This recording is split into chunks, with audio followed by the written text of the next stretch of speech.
The drama surrounding Shadur Sanders has become impossible to ignore. What was supposed to be a standard NFL training camp has spiraled into a spectacle of politics, deception, and quiet dominance. From the moment Sanders set foot in Cleveland, the air around him carried that unmistakable energy, the kind you can't fake or fabricate.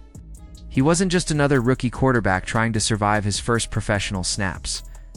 He was a presence, a storm in cleats, commanding attention, without needing to say a word. Yet despite his undeniable poise, the Browns' coaching staff has orchestrated one of the most baffling quarterback charades in recent memory. And every day that passes makes the deception harder to conceal.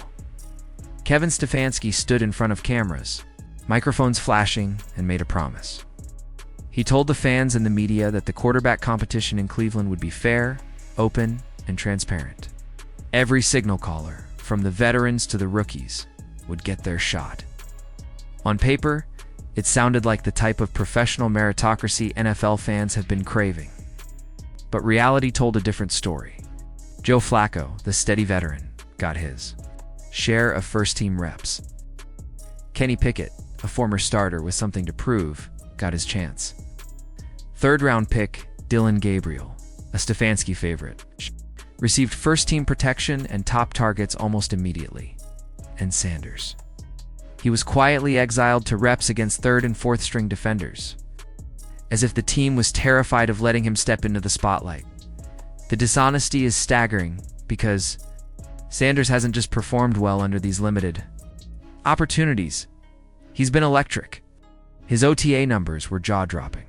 41 completions on 53 attempts, 77.4% completion rate, threading balls through tight windows and reading defenses like a seasoned pro. Reporters who've covered the league for decades admitted they hadn't seen a rookie operate with this much composure in years.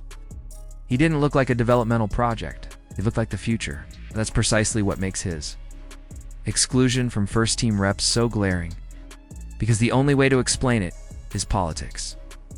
Stefanski and the Browns are playing a dangerous game. Every decision reeks of agenda management. They've invested a high draft pick in Dillon Gabriel, and admitting that Sanders drafted in the 5th round has completely outshined him would mean admitting they made a mistake. In the NFL, mistakes like that can cost jobs.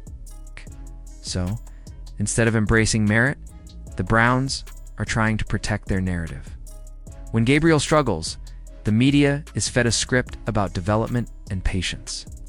When Sanders shines, the excuses are ready. He's just going against backups. It's a double standard that has begun to infect the locker room. Teammates aren't blind. Veterans see who's earning it and who's being handed opportunities. You can only fake competition for so long before the cracks become public.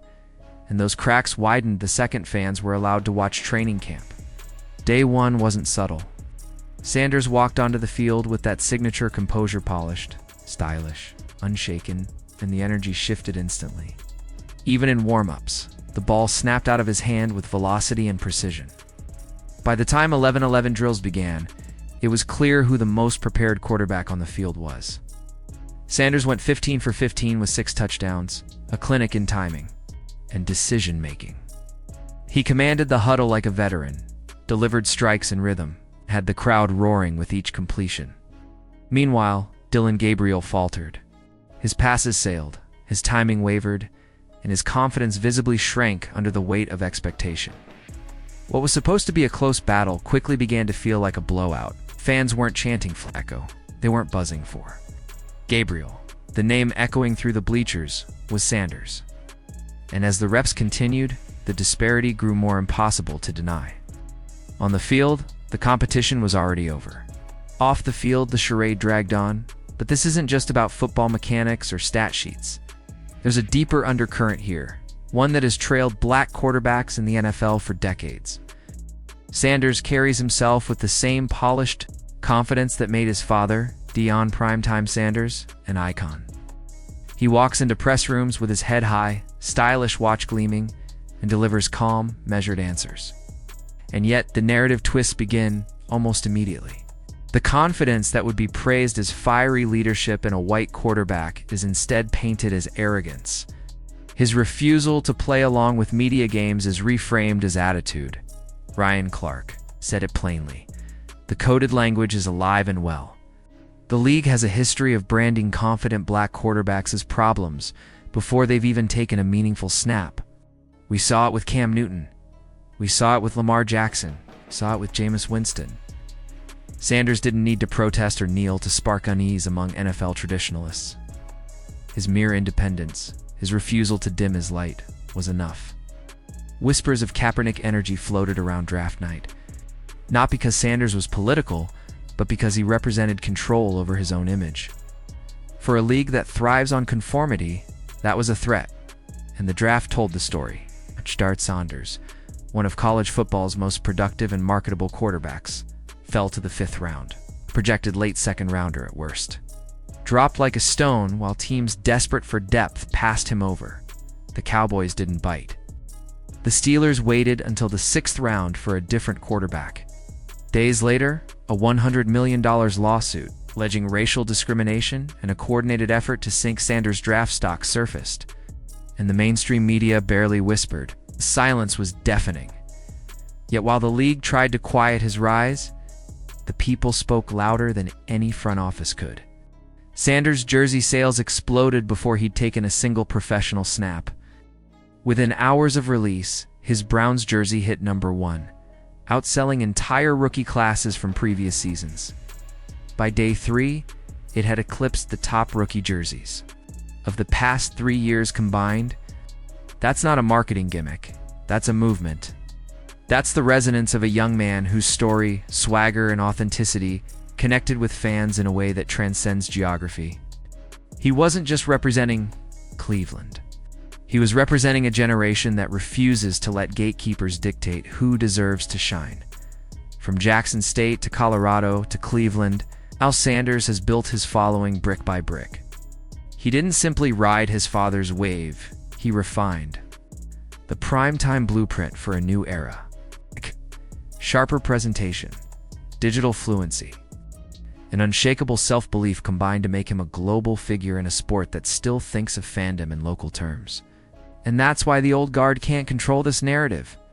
While the Browns staff tiptoe around uncomfortable questions, the fans already know what they're seeing.